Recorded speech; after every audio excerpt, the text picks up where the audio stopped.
আসসালামু আলাইকুম রহমতুল্লাহি ওবরাকাতু। দেশ ও দেশের বাহির থেকে যে যেখান থেকে আমার ভিডিওটি দেখতেছেন সুস্থ আছেন আলহামদুলিল্লাহ, আল্লাহর অসীম রহমতে আমিও ভালো আছি। তো প্রতিদিনের মতো চলে আসলাম ভিডিও নিয়ে হাজির। আজকে ভিডিওটা শুরু করলাম হাঁস দিয়ে। তো এদিকে দুইটা হাঁস জবাই দিছি।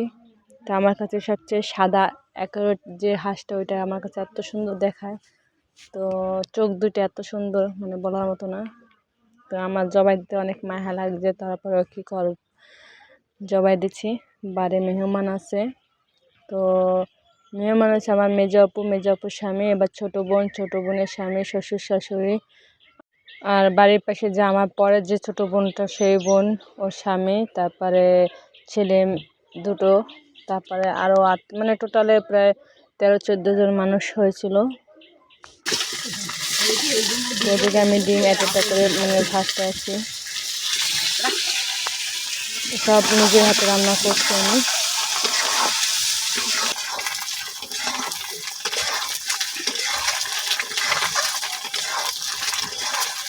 আর আপনারা লাইক করতে এত কিপটেমি করেন কেন বলতে পারি না। একটা লাইক কমেন্ট করতে কি এতটা কষ্ট লাগে, তো বলতে পারি না। তো লাইক কমেন্ট করতে যদি এতটা কষ্ট লাগে, আমরা এত কষ্ট করে ভিডিও বানাই, একটা লাইকের আশা একটা কমেন্টের আশা তাই পাই না। যাক, সবই আল্লাহর ইচ্ছা, সবই আপনাদের দোয়া ও ভালোবাসা।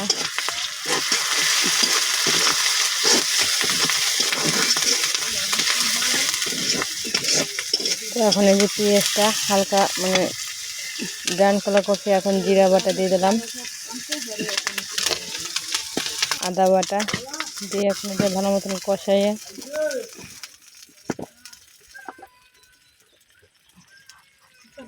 আর আমার কাছে কাজ রান্না করতে অনেক ভালোই লাগে, তো এই জন্য আমি রান্নাই করি বেশিরভাগ।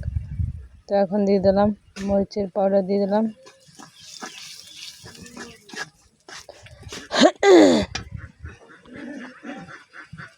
তো আজকে হচ্ছে আমাদের বাড়ির মানে দাওয়াতের আয়োজন, আর কালকে হচ্ছে যে আমার ছোট বোনের মানে বাড়ির পাশে যে বোনটা, ওই বোনের বাসায় দাওয়াতের আয়োজন করছে।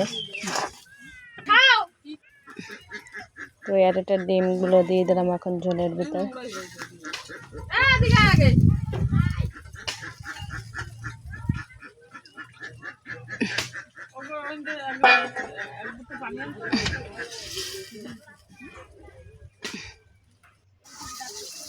তো এই যে ডিম প্রায় ভুনা হয়ে গেছে, এখন এটা উঠায় রেখে দেবো।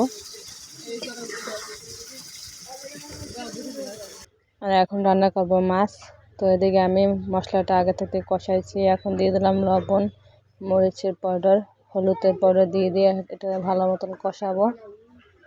আর আমার ভিডিওটি যদি আপনাদের কাছে ভালো লাগে, অবশ্যই একটা লাইক কমেন্ট শেয়ার ও সাবস্ক্রাইব করবেন প্লিজ। পাশে বেল আইকন ক্লিক করবেন যাতে পরবর্তী ভিডিও আপলোড করলে আপনাদের কাছে পৌঁছে যায়।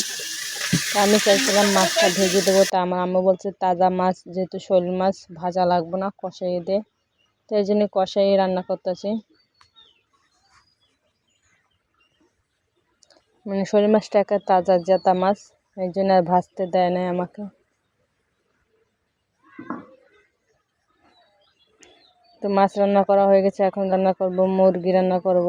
তো মুরগির জন্য গরম মশলা আর পেঁয়াজ এটা তেলে ভাজতেছি। এখন আবার পেঁয়াজ বাটা দিয়ে দেবো, সাথে দিয়ে দেবো রসুন বাটা, জিরা বাটা, আদা বাটা দিয়ে এটা ভালো মতো কষাবো।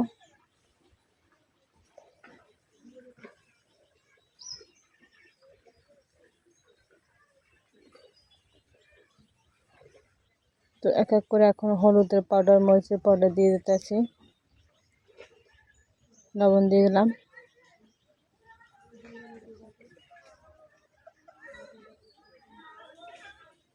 তো সাথে আবার মানে গরু পায়া রান্না করছিলাম তার আগের দিনকেরা, যেহেতু যেদিনকে রান্না করলে সেদিন খাওয়া যায় না, এর কারণে একদিন আগে রান্না করছিলাম আমি। তো এখন রান্না করবো হচ্ছে যে হাঁসের মাংস। তো এদিকে আমি পেঁয়াজ বাটাটা দিয়ে দিলাম, এখন দিয়ে দিলাম গরম মশলা, জিরা বাটা, আদা বাটা, রসুন বাটা দিয়ে এটা ভালো মতন এখন করবো, কষাবো। তো এখন আমি হাঁসগুলো দিয়ে দিতেছি আস্তে আস্তে করে।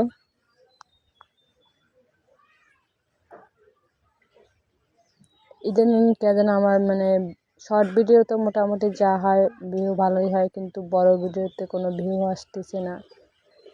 প্লিজ একটা লাইক কমেন্ট করে যাবেন, এত কষ্ট করে ভিডিও বানাই আপনাদের জন্য। তো এখন আমি আলু দিয়ে কষাচ্ছি। এখন রান্না করব, পোলাও রান্না করব।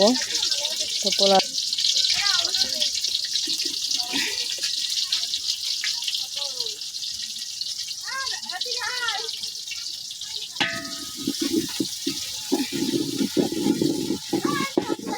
তো আমার ভিডিওটা লাস্ট পর্যন্ত চলে আসছে। আমার কথা যদি ভুল ত্রুটি হয়ে থাকে সবাই আমার দৃষ্টিকে দেখবেন। তো আমার পোলাওটা প্রায় হয়ে গেছে, সব কিছু রেডি হয়ে গেছে। তো আল্লাহ হাফেজ।